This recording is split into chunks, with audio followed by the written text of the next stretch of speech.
traction, we're back in, and it's a fraction. You see the subtraction, but we are all back in. We got Danny to the left. He is our brand new guest.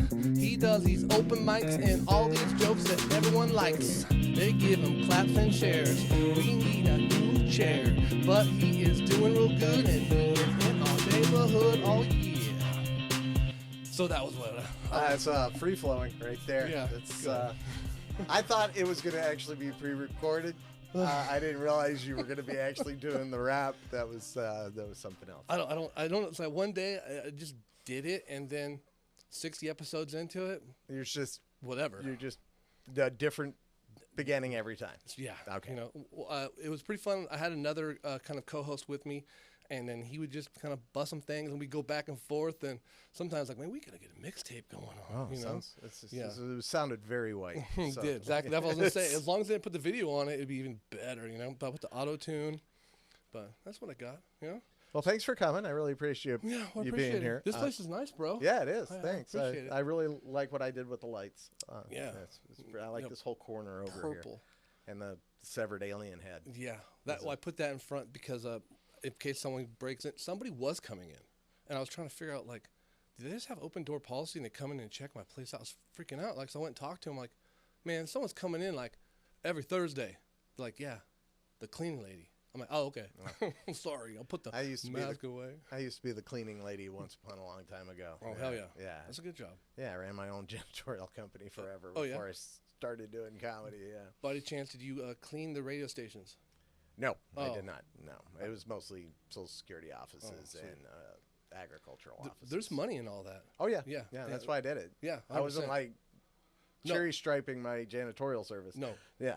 Yeah, it was like people don't understand like how many little hustles where it takes down to. If you want to make some money, you just have to do it. And we were talking about that the other night. I was in front of the Chicos there. I was saying the difference between one comic and the other is typically they're doing it. Right. And here the funny thing about comics is when I first started doing it, I thought, oh, I'll be famous in a couple of weeks. And then you realize it's a job. It's something that's really hard to do. And it's not, you just don't make it. You just don't. And the other thing I learned was if you have a passion about something and you want to make it your living, you're going to find a way to make it your living. 100%. And that's what I did. Yeah. So. And if you're not dedicated, you'll find an excuse. Yeah.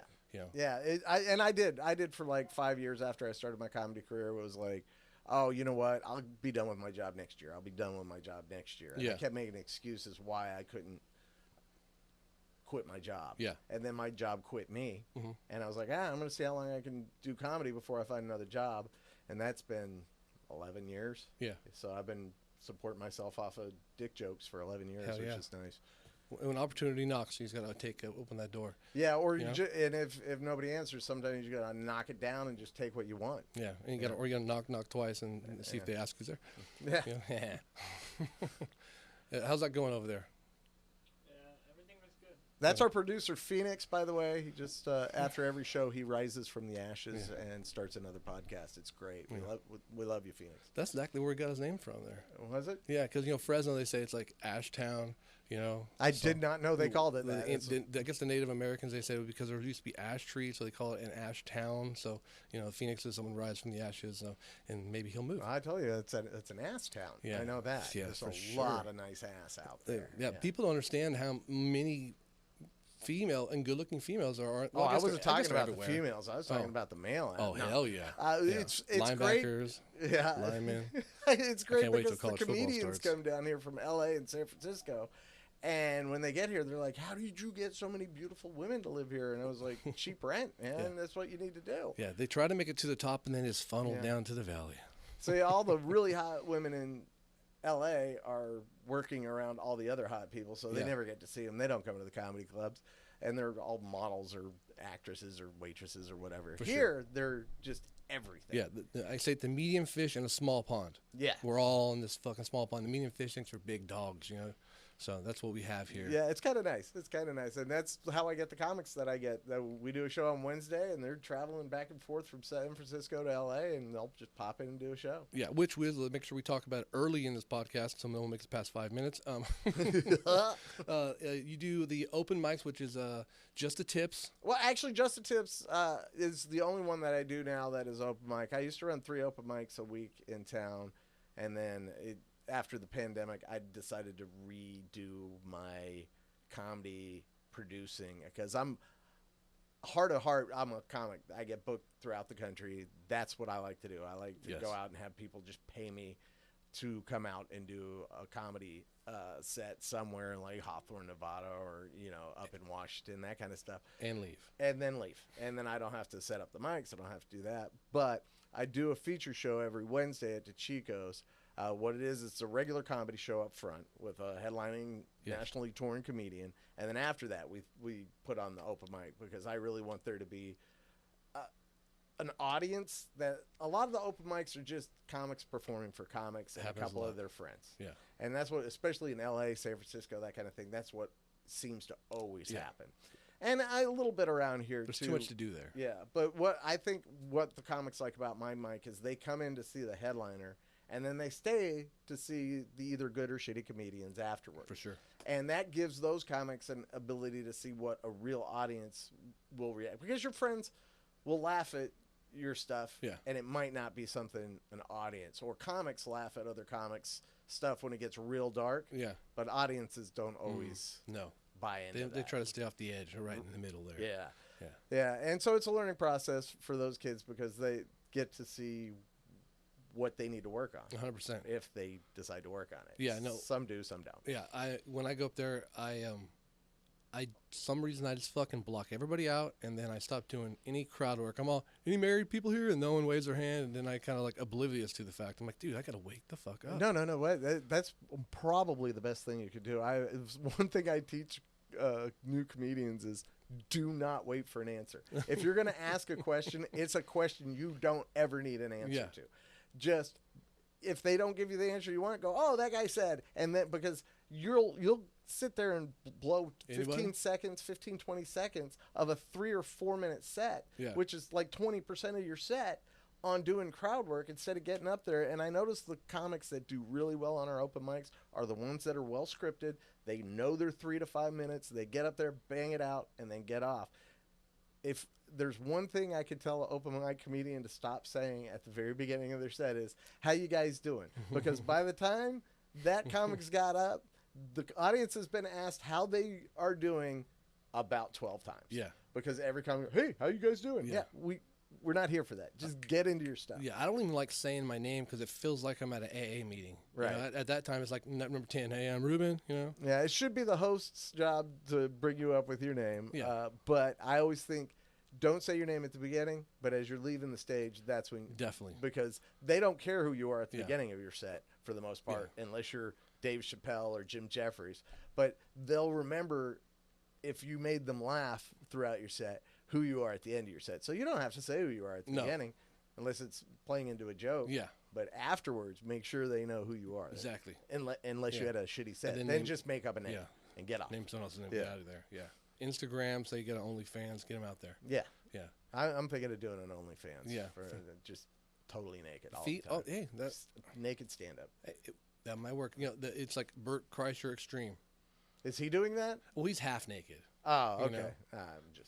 Just go all out. Yeah. That'd be nice. Oh, yeah. You gotta do what you gotta do nowadays. Speed bump comedy. Yep. Yeah, there you go. It'd be bits and pieces. Yeah, there you go. Yeah. Well, sweet, man. But so besides the Wednesday night, you had who was that last comic you had on last Wednesday? By the way. Last Wednesday we had. He was the really buff guy. Buff guy. Wednesday. Maybe he was a rounder guy. Oh, rounder. Oh, Matt Cole. Yeah, Matt. He was funny. We had a lot of fun with Matt. Nice.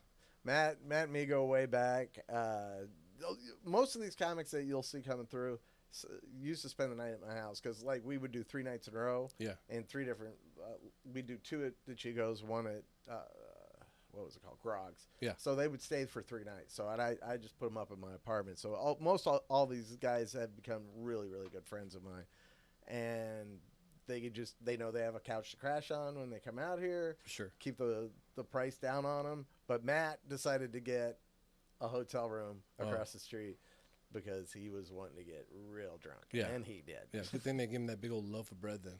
Yeah, Yeah. I'm sure that didn't last very long afterwards. Yeah. But yeah, we went out after the show. He destroyed it. We used to run big shows out at AppCal, big comedy shows where like we get 700 to 1,200 Awesome people place. out there. And well, they closed it down. Did they? Completely? Yeah. The farmer that owned the land sold it, and they shut down the house, everything. The stage is gone, everything. So, I think they're gonna set it further back to where the scary Halloween thing the was. Hobbs Grove. No, it's not Hobbs Grove. It's a different one. Okay. But yeah, a little bit further back off the highway. That's a good idea. Good venue. You know? Yeah, it was. We're off the freeway. There's no real travel. It's a freeway. Yeah, it was a great spot. Then they put a gas station up. They had this giant parking area. They bring food trucks out. It was a lot of fun. But yeah, like I said, the farmer sold it. They looked at the bottom line and said he could probably make more money. For sure. Just putting grapes out there. Instead of just having a party. Yeah. Screw it. No less liability too. How long you been doing stand up for?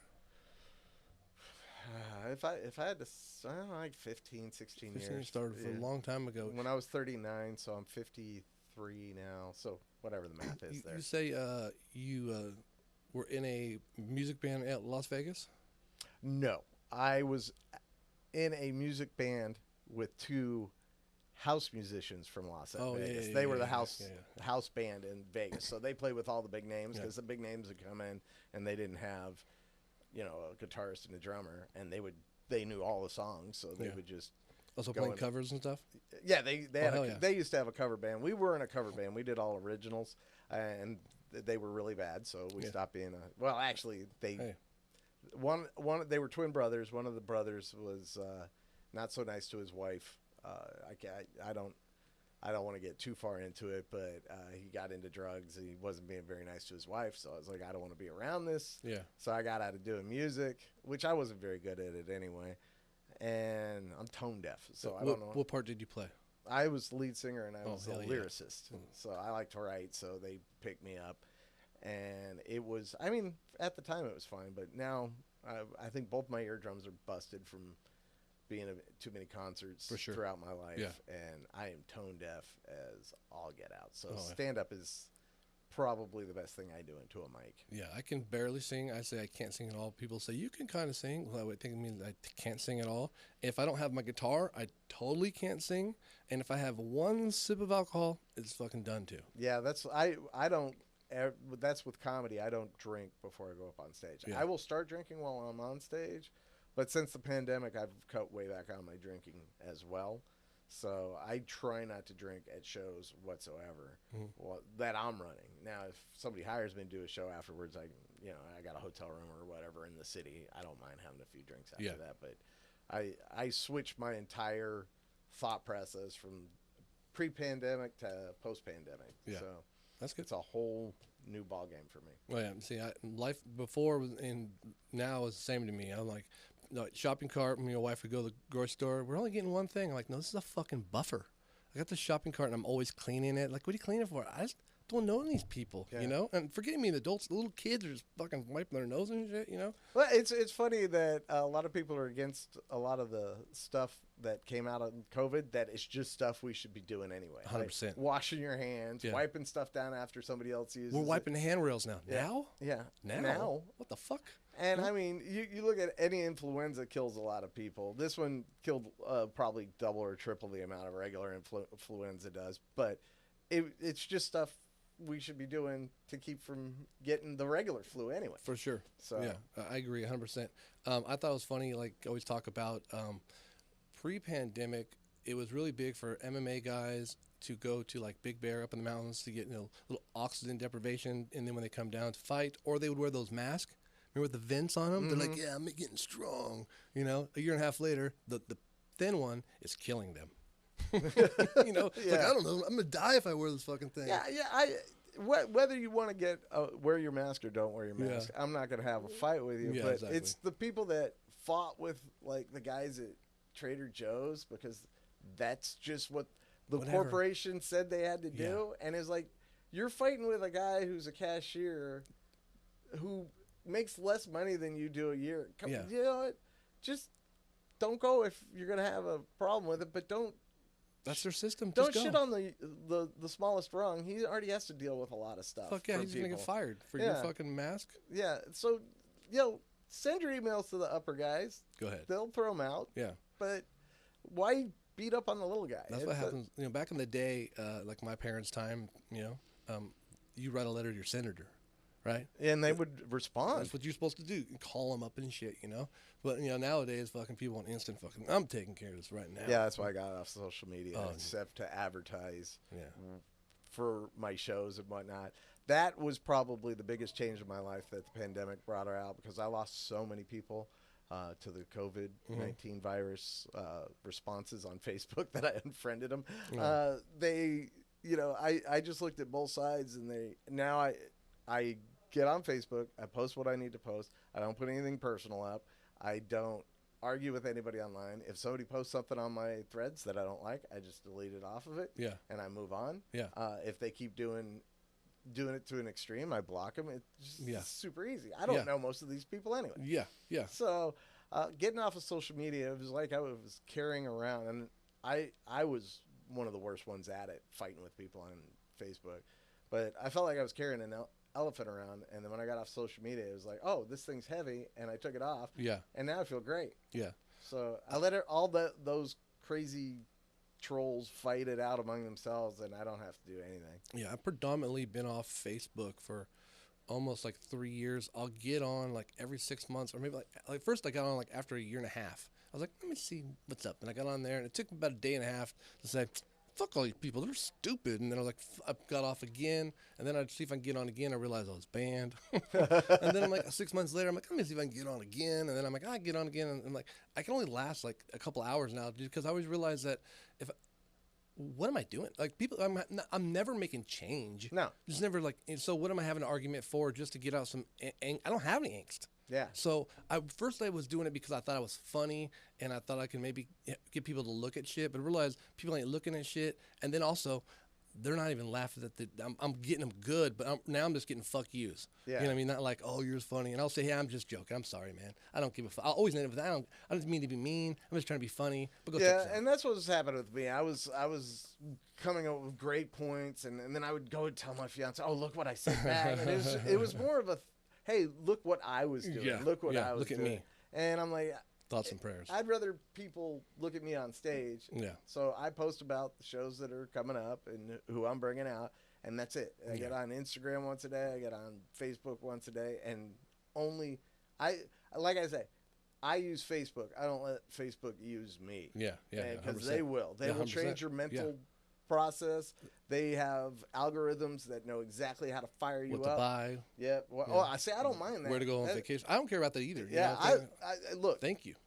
People are like, oh no, I Googled this, and now only ads are coming up for it. I was like, yeah, that's perfect marketing. Yeah. That's something I want. That's where I got my alien mask. Yeah, I got like, I'm on keto, so every little side ad pops up. Yeah. It's either keto or low sugar, that kind of stuff, and I'm like, fuck, great. Yeah. I don't need F-150 being advertised, because I don't want one. Yeah. And now they've targeted me, and I'm like, that's the way to do it. And I've bought a lot of stuff off of that. Yeah. No. See, that's what, to me, Facebook and Instagram and Twitter, all that.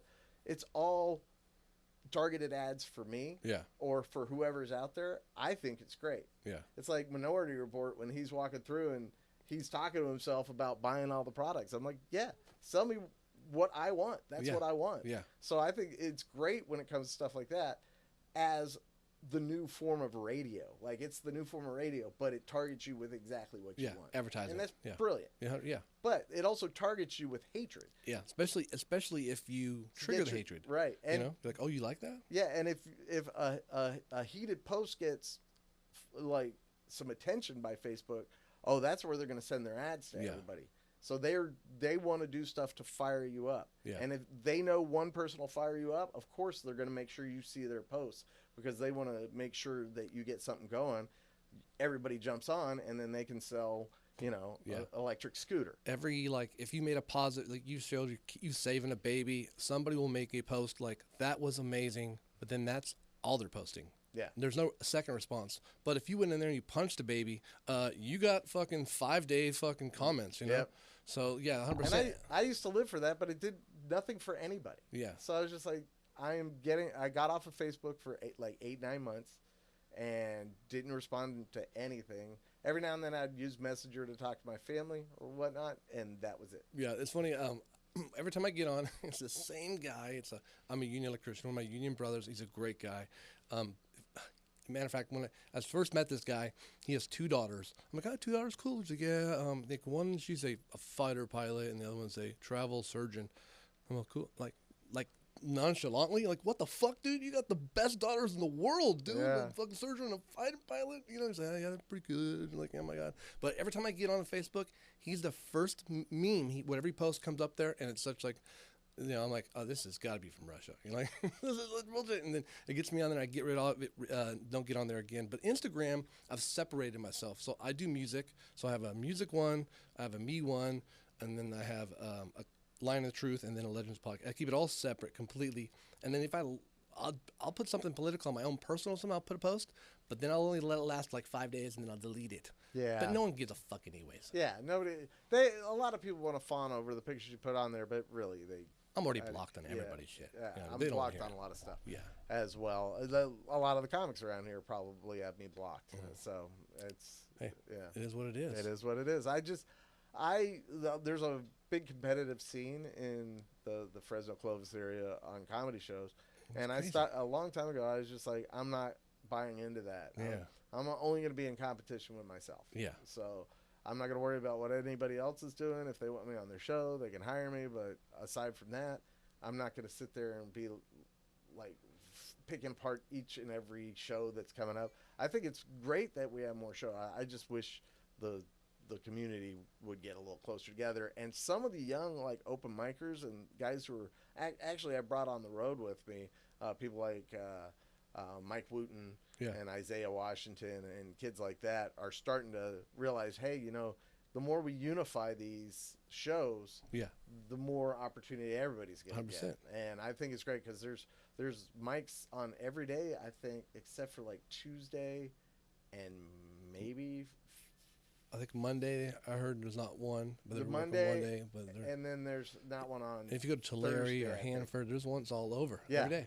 And that's what these young guys, this is what I used to do, is just chase these mics until, you know, you get better and better. And I just don't have to chase the mics as much anymore. Because if I want to use an open mic, I'll use the open mic I'm running to try new stuff. Or I use the other mics I have because I'm going to be doing anywhere from 30 minutes to an hour, so I could slip a new joke in there. Yes. And then I always address it. If it doesn't do well, I was like, there's a new one. Maybe I need to work on that one a little bit. So I get an opportunity, you know, 3 or 4 days a week to kind of use the audience as my open mic, which is a lot of fun. But I also have my open mic if I ever want to run a new 3-minute bit. Yeah, for sure. When I first started doing a podcast like 3 years ago, that's what I kind of was like, man, I want to do some open mics. But I was traveling. I drive to San Jose every day, and I was staying up there a lot. And so I was like, fuck, you know, working too much. And then so I'll run some gig, you know, jokes on this thing. And then I was like, I just got to go out and do it. I'm like, where is this Rooster Teeth feathers I keep hearing about with open mics? And I Google it, and it's like, it's right there. I can actually see it. It's been there the whole time. Like, if I don't go there right now, it's only my own fault. So I started going there and run them. But you have to go out there and put the time in. Yeah. You know? Well, it's like 10,000 hours in anything you do to get better at it. And get together. And it's hard to... And here's the thing. Your 10,000 hours also equal the amount of time when you first start performing in front of the mirror or to your friends. Yeah. I mean, that all counts. It's not as good as a live studio audience, but it does its job in the mechanics. So when I first started, I read... Malcolm Gladwell's book, The Outliers, about the 10,000 hours. Had nothing to do with comedy, but it was how to get good at whatever field you're in. Yeah. And that's what I started doing. I started hustling mics, and I got very fortunate because I right away started my own shows. Yeah. And then I was getting these guys calling me up from LA that run shows at the Hollywood Improv or the Brea Improv or the Comedy Store or at the Ice House. Yeah. So my first mics were not open mics in LA. They were actual stages. Yeah. You went and did it. Yeah, I went and did it. And these guys would then invite me to their open mics, and I was like, no, I've got this and this and this, and I didn't do a LA open mic until probably 5 years into my career, and it was horrible. Like, I had heard war stories about it, but it was like 6 people in the audience, and those 6 people were all comedians going on stage. Yeah, and they were just like, they were the most judgmental audience you could ever have, and I was like, oh, I don't ever do this again. So I started our own, quite a few of them in the Fresno Clovis area. But what I decided to do, because I watched how bad those were, was do a headliner, but I was putting them at the end of the open mic. Yeah, it's a good setup. Well, it is now, but I had the Just the Tips going where I would have the last comic be the headliner. Yeah. And nobody would stay for him because they had to sit through all these other comics that might not be so good. Yeah, sorry about that. And so what I did, it was like, I'm going to put the headliner in the middle of the show. That way, if people leave, they've seen a good show, they're going to talk about a good show. Yeah. They're going to be very excited. And the open micers, their friends won't leave after they saw the open mic because they're having to wait for their friend to go on after the headliner. Yeah. So that worked out perfect. The LA comics were like, why didn't anybody else think of this? This is the way to run an open mic. It's just give somebody a good 15, 20-minute set as the headliner and then circle through your open micers. Yeah. And then people have a tendency to stay for the open mic, even people that were there just for the headliner. You're creating a good show. Yeah, it was fun. Yeah, Fun stuff. No, I like it.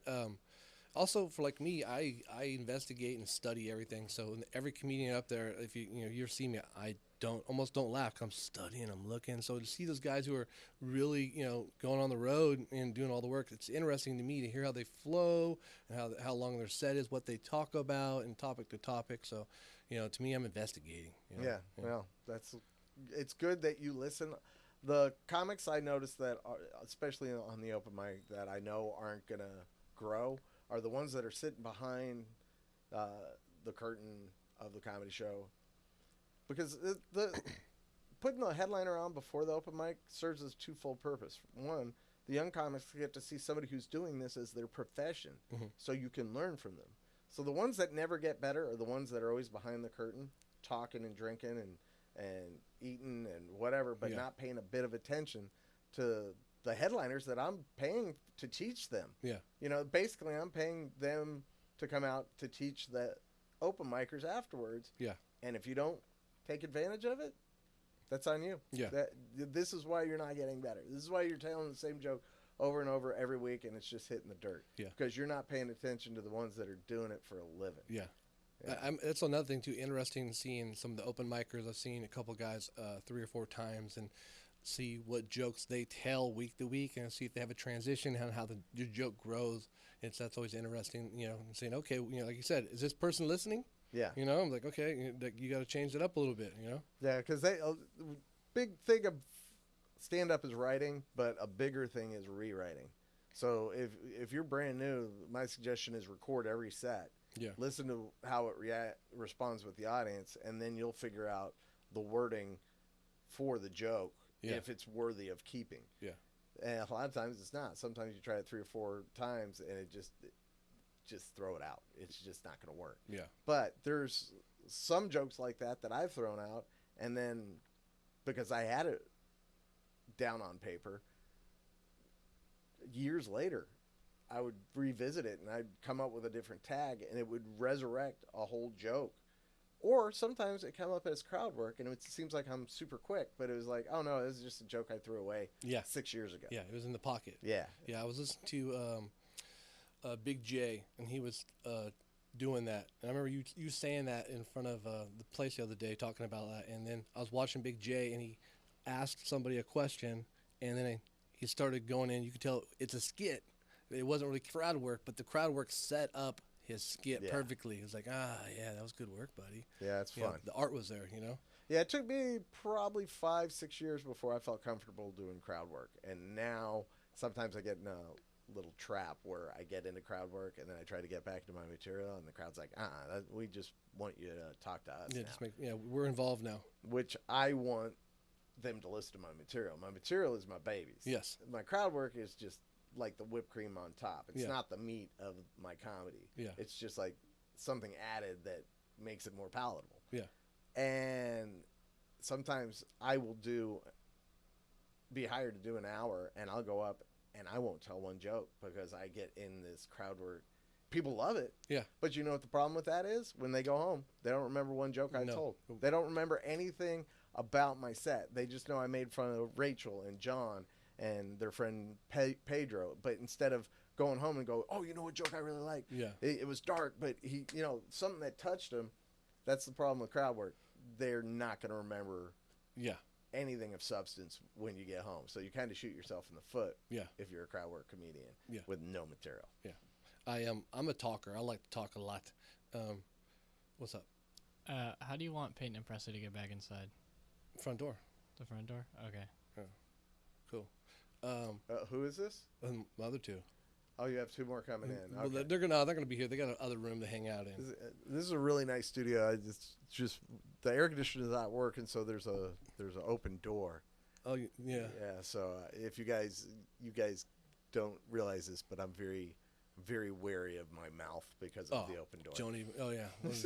It's only like the most whitest group out here. I think upstairs is all mental health, and then Devin Nunes. And then Devin Nunes is upstairs. I got some stuff to talk right to him there. about. He's never. I never hear. He's never here. Name tag only. Yeah, like I said, I like to chat it up a lot, and I like to talk. And then I also realize at work, like if you're kind of good at your job, you kind of get away with some shit, right? So I'm kind of good at my job, so I talk a lot at work, and then I would just run bits all the time, and I'll just go group to group, and I'm just run it. Sometimes. Some people just don't like comedy or don't get it. So it doesn't matter what you tell them. They're like, really? I'm like, no, dude, it was a joke. Oh, I get it. Yeah, and sometimes people get tired of people running bits too. Yeah.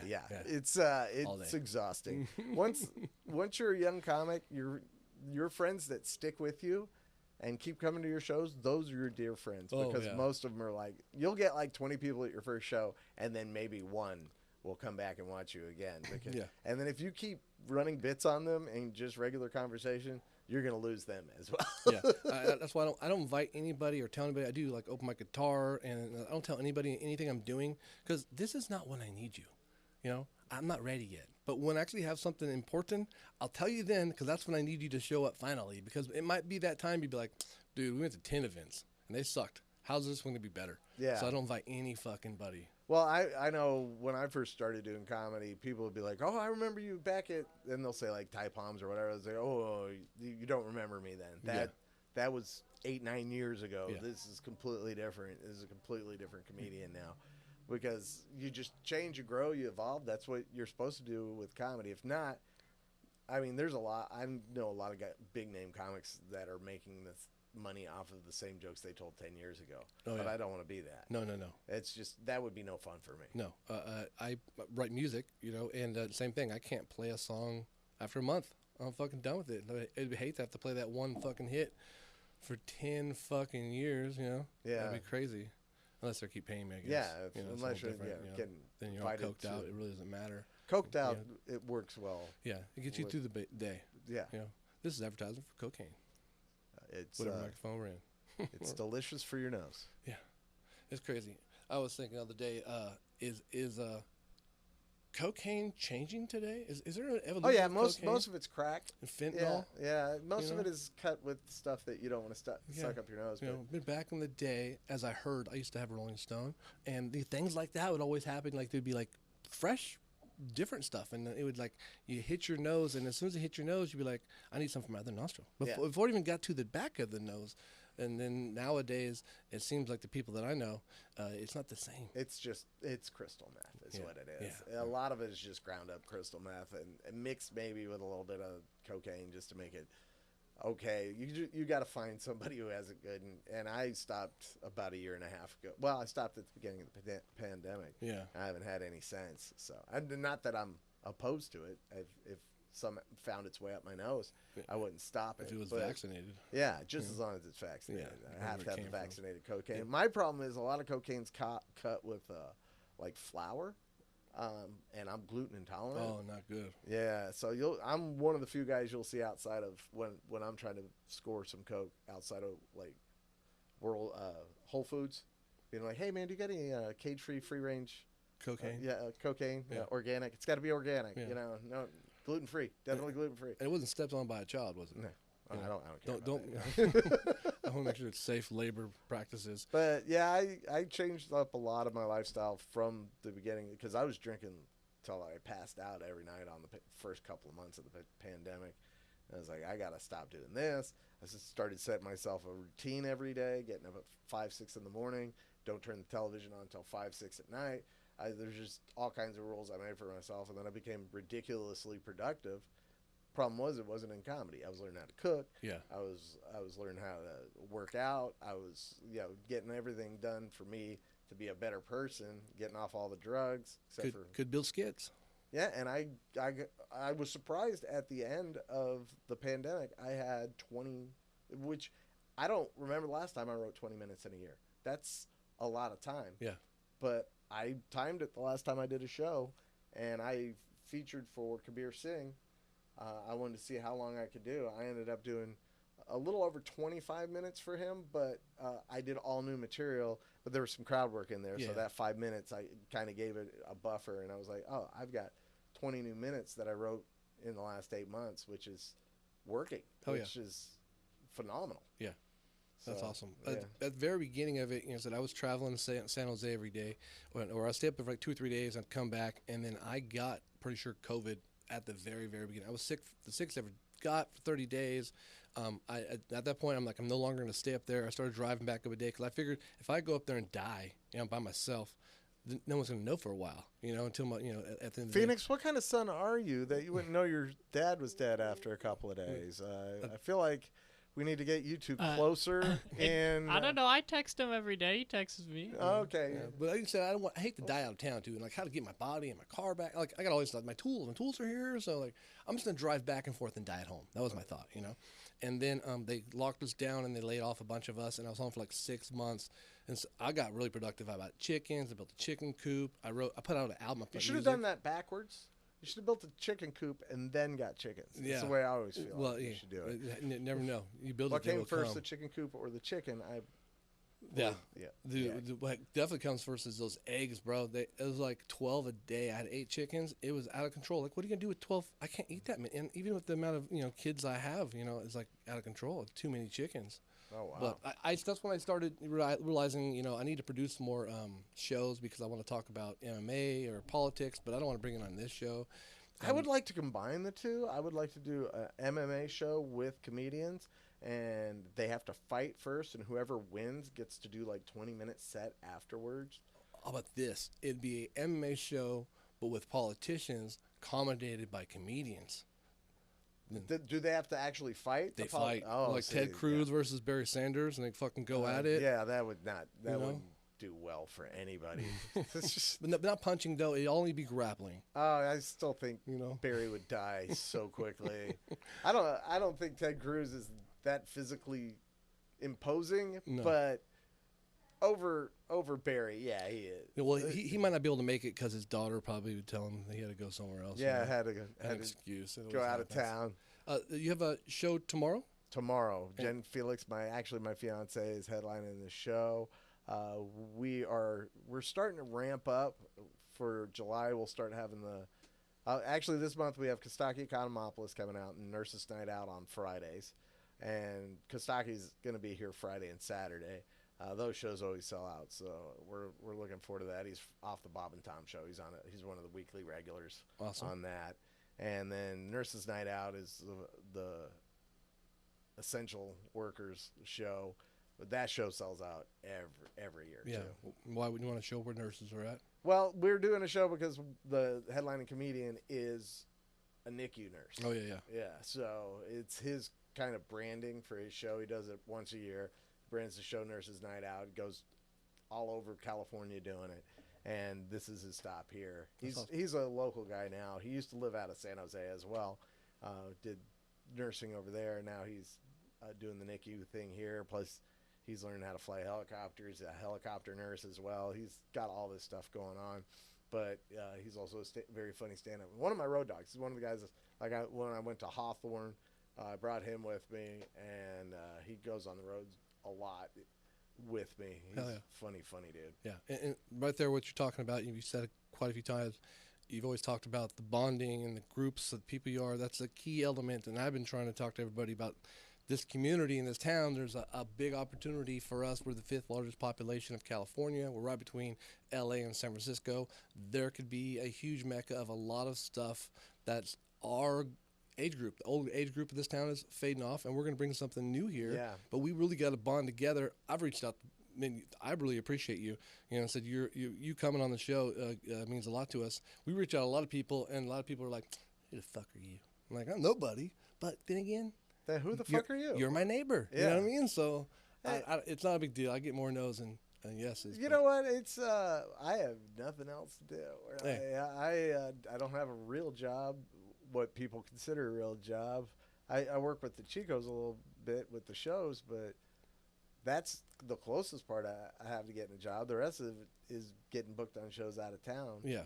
And that is life-giving to a comic, because sure, people come out to see the shows because they know I'm going to book a good show, but they also get tired of seeing me every week. They get tired of seeing a lot of the comics every week. That's why I bring in comics from out of town to keep it fresh every week. I'm not just booking my friends from around here. Yeah. Which we have a lot of comics that are very funny from around here. They could easily carry the show. We got Jen. We've got Tom Smith. We've got Eddie Trevino, who's hilarious. Johnny Osborne, Feather to Wise, Andre Covington. These guys are all professional comics that happen to live in our area as well. Chris Cruz, he's doing a lot of it for a living too, and throwing some good. Tower Theater they were recently. Yeah, that was the last one that was at the Tower was Eric Schwartz, and I believe it's Renee Vaca, who's actually used to be out of Merced. Now he lives in L.A. He produces some really good shows at the Tower. Yeah. The first show I did with him at the Tower, though, he didn't know there was a comedy scene around here. 6 people showed up to it in the Tower Theater. Oh man. It was crazy. Yeah, I've as a playing in bands, I've played to shows like that. I remember one time I played, and it was basically like one lady they brought from an old folks home, and then her mom or her son and daughter, who were also 75, and she had Parkinson's, and it kind of worked out great because I play rock music, so the whole time she's sitting there like this, just going back and forth. I'm like, fuck yeah, lady, get into it. I'm all fucking jamming. Someone get some video of this. This lady loves my band, and then the whole way she took it all the way to the parking lot. She didn't stop rocking. Yeah, there you go. Fuck yeah. But she was the only person there. But yeah, I've done a lot. That's another portion of my income is I've done old folks homes, which never go. Never. I actually have a bit about the last old folks home we did. It's true story. And then like churches, I do an all clean set. Atheist who goes out and makes money at churches. I do a lot of corporate gigs, especially around the holidays. I get a big portion of what I'm going to make through the year. I hear what those are good. Yeah. And I think my biggest payday is me and my fiance do a show around Valentine's Day. And that show, we usually sell out anywhere from 6 to 7 of those shows. Hell yeah. It's called Mr. and Mrs. Stand-Up. And it's stand-up at the beginning, and then me and her sit down and answer questions from the audience. Awesome. So it's a mix between improv and stand-up. It's a lot of fun. Yeah, that's awesome. That's a good idea. Yeah. Yeah, that's what you kind of need sometimes. Everybody needs it's not just a joke, but you need a look.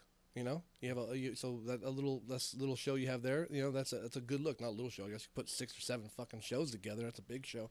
But that's a nice look. Yeah. We had a good time at it. It's another thing I decided not to do. I'm not gonna run myself to death because I was stealing from Peter to pay Paul, because I wanted the comics to have as many mics as they could get on. Yeah. But it was also wearing me down, and my bottom line was getting affected because there were so many shows that I was running.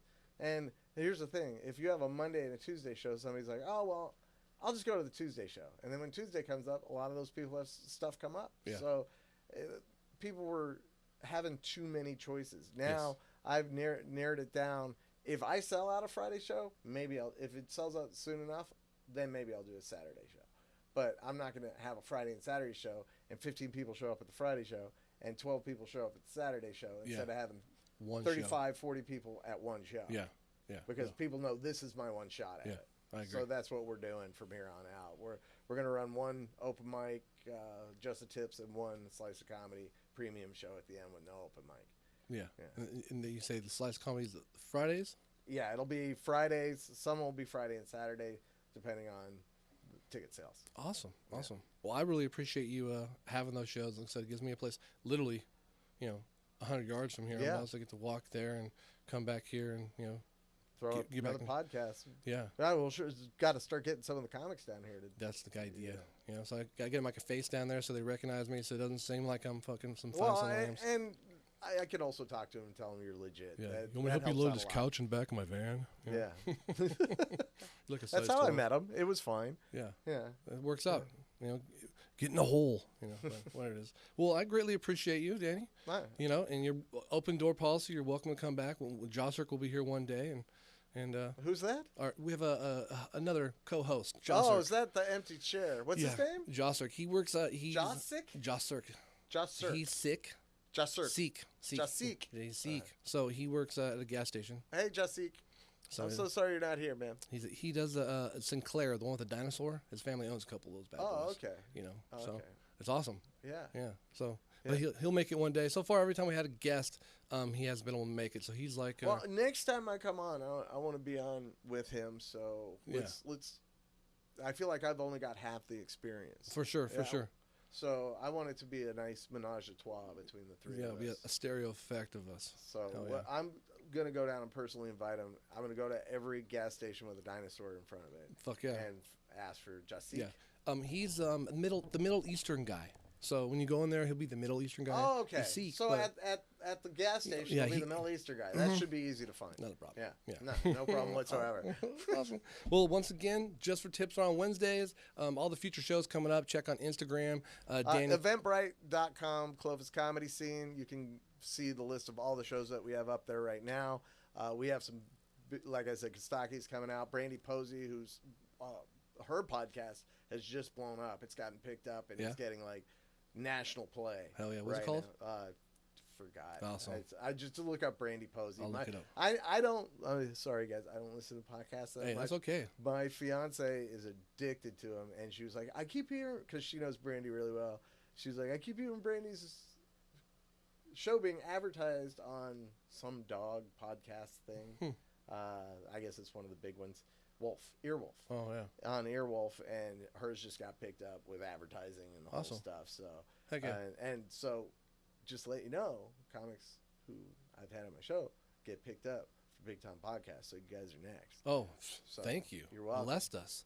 I won't make anything from it, but you guys will be doing great. We always hand it down. We're here to help everybody else. Pay it forward. We are the shoulders that everybody gets to stand on. When they go low, you go high. Yeah, exactly. Thank you, Michelle. Well, once again, it's a great show. Like, subscribe, share. We out.